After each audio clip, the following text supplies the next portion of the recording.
오늘 역시도 지난 시간 본문이랑 이어지는 내용이에요. 오늘 본문 위에 보면 14절 위에 베드로의 오순절 설교라고 되어 있죠. 그 설교의 구체적인 내용을 보기보다 이 설교를 통해 나타난 사건을 좀 중심적으로 보려고 해요. 성령이 시킨 대로 베드로가 설교를 했는데 그 설교를 한 목적이 있었어요. 그게 이제 40절, 오늘 본문 40절에 나와 있는데요. 이 목적이 뭐냐? 비뚤어진 세대에서 구원을 받으라고 그들에게 설교를 전했다라는 겁니다. 여기서 비뚤어진이라는 그 단어가 뒤틀린, 왜곡된 이렇게 이제 여러 가지로 해석을 할 수 있어요. 이 뒤틀린 세대는 어떠한 모습이냐? 우리가 구약에서 한 건데 신약에서 한 건데 한번 찾아볼 텐데요. 신명기 1장 31절에서 35절입니다. 자, 여기 35절에서 이야기하고 있는 이 악한 세대, 이 악한 세대가 오늘 우리가 본문에서 봤던 그 삐뚤어진 세대와 같은 겁니다. 그럼 여기서 말하고 있는 악한 세대가 어떤 세대냐? 광야에서 하나님 약속한 가나안 땅으로 들어갈 때 12명의 정탐꾼이 갔었죠. 근데 반응이 어땠죠? 2명만이 갈 수 있다라고 이야기하고 10명은 갈 수 없다라고 이야기를 합니다. 근데 사람들은 이 10명의 정탐의 내용을 듣고 하나님을 원망하고 또 자신들의 신앙이 왜곡되고 결국엔 하나님과 대적하는 모습까지 보여지게 되죠. 그러한 모습이 바로 여기서 이야기하고 있는 이 악한 세대예요. 이제 신약의 말씀 한번 가보겠습니다. 마가복음 8장 11절에서 12절. 여기서 이야기하는 어찌하여 이 세대가, 예수님이 한탄하시는 이 악한 세대가 오늘 우리가 본문에 봤던 그 삐뚤어진 세대와 같은 모습입니다. 근데 이제 그들은 뭘 원했냐? 하늘로부터 내리는 표징을 요구하면서 예수님을 시험한 모습이 있었다는 거예요. 분명 하나님께서는 예수님을 통하여서 하나님 나라의 복음을 증거하시고 보여주셨는데 그 세대들은 그 보여진 모습을 믿지 않고 자꾸 다른 표징을 요구한다는 거죠. 하늘로부터 내리는 표징. 곁에 있어도 알아보지 못하는 그런 모습들, 그런 모습을 악한 세대라고 말씀하셨다. 오늘 본문으로 돌아온다면 이 삐뚤어진 세대라는 것은 뭐냐?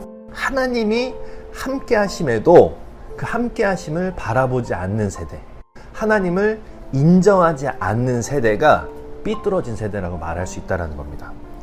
또 다른 표현으로는 하나님의 나라가 그들에게 임했음에도 불구하고 계속해서 그것을 바라보지 않고 인정하지 않고 세상의 것들을 쫓는 모습들, 이러한 모습들이 바로 비뚤어진 세대라고 말할 수 있다는 거죠. 이러한 비뚤어진 세대가 구원을 받고자 이 설교가 이루어졌다라고 이야기를 합니다. 구원은 말 그대로 어려움과 위험에 처한 사람을 구해주는 게 구원이에요. 그러면 이 비뚤어진 세대는 지금 어려움과 위험에 처해 있다라고 말할 수 있다는 거죠. 어떤 어려움과 위험이 있냐?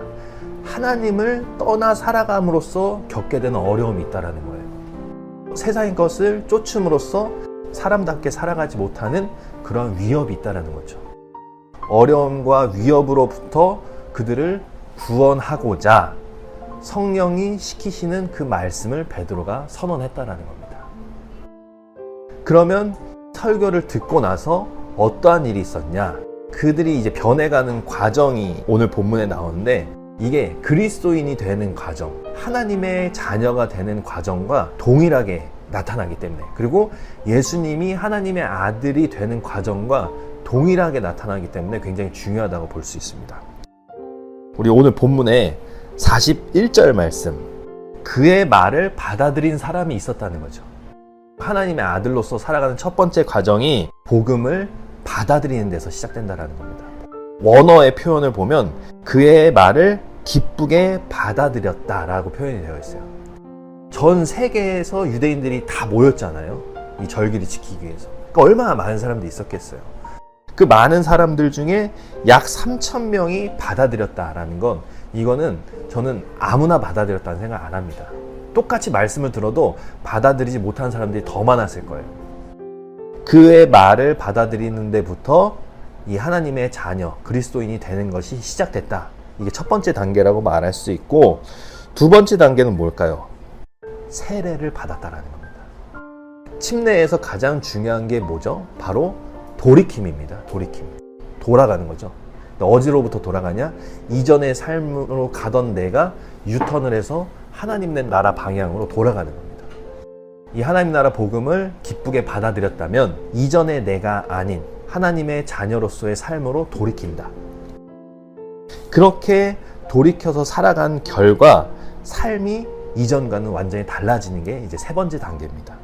그 세 번째 단계가 뭐냐? 복음을 받아들여서 이전의 삶에서 돌이켜 하나님의 아들로 살아가는 사람들의 삶의 결과라고 말할 수 있습니다. 42절. 사도들의 가르침에 몰두하고 서로 사귀는 일, 서로 빵을 떼는 일, 그리고 기도하는 일에 힘썼다. 이게 성령을 받아들인 사람들의 결과라고 말할 수 있다는 거죠. 예수님 역시도 말씀을 받아들이셨죠. 그리고 성령의 세례를 받으셨습니다.